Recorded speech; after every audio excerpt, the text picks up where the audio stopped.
तर शेतकरी मित्रांनो, ही जी बॅग दिसते तुम्हाला, तर हे महाजन कंपनीचं अमोनियम सल्फेट आहे। बाजारामध्ये अनेक चांगल्या कंपनीचं अमोनियम सल्फेट उपलब्ध आहे। आता अमोनियम सल्फेट आणि शेतकऱ्यामध्ये संभ्रम असतो की युरिया, ह्या दोन्हीपैकी आपण पिकासाठी कोणता नायट्रोजन किंवा नत्राचा वापर करावा म्हणजे आपल्याला जास्त फायदा होईल। तर मित्रांनो, अमोनियम सल्फेट मार्केटमध्ये याची किंमत जास्त आहे। सध्या याच्या मार्केटमध्ये दर 1500 रुपयापर्यंत गेलेले आहेत महाजन कंपनीचे, इतर 100 रुपयांनी कमी असू शकतात। आणि युरियाचे जे दर आहेत 266 ते 67 रुपये युरियाचे जे दर आहेत। तर शेतकरी मित्रांनो, आता बऱ्याच शेतकऱ्यांना असं वाटतं की युरिया स्वस्त आहे म्हणून आपण युरिया वापरू शकतो। तर हा व्हिडिओ त्याच्यासाठी बनवत आहे की तुमच्या स्वतःलाच लक्षात येईल की नंतर आपण कोणता खत वापरावा, अमोनियम सल्फेट वापरावा की युरिया वापरावा। तर सर्वात अगोदर तर आपल्याला लक्षात घेणं गरजेचं आहे की याच्यामध्ये घटक कोणते आहेत आणि ते कशा प्रकारे आपल्या जमिनीमध्ये काम करतात। आता अमोनियम सल्फेटमध्ये 2 घटक आहेत। पहिला म्हणजे आपला अमोनियम सल्फेट, जे की 20.5% ते 21% या बॅगमध्ये आहे।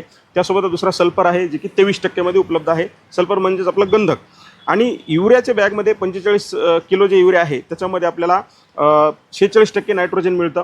आणि याची जी आता काम करण्याची जी पद्धत आहे, तर सर्वात अगोदर तर युरिया जो आहे तर अमाइड स्वरूपामध्ये बॅगमध्ये उपलब्ध असतो।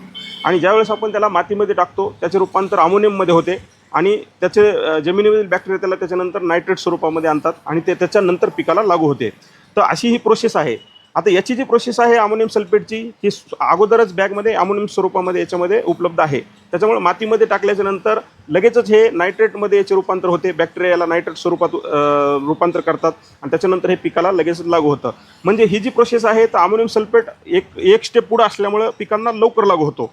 पण मित्रांनो, युरिया जरी 2 स्टेप असला तरी सुद्धा लवकर लागू होतो।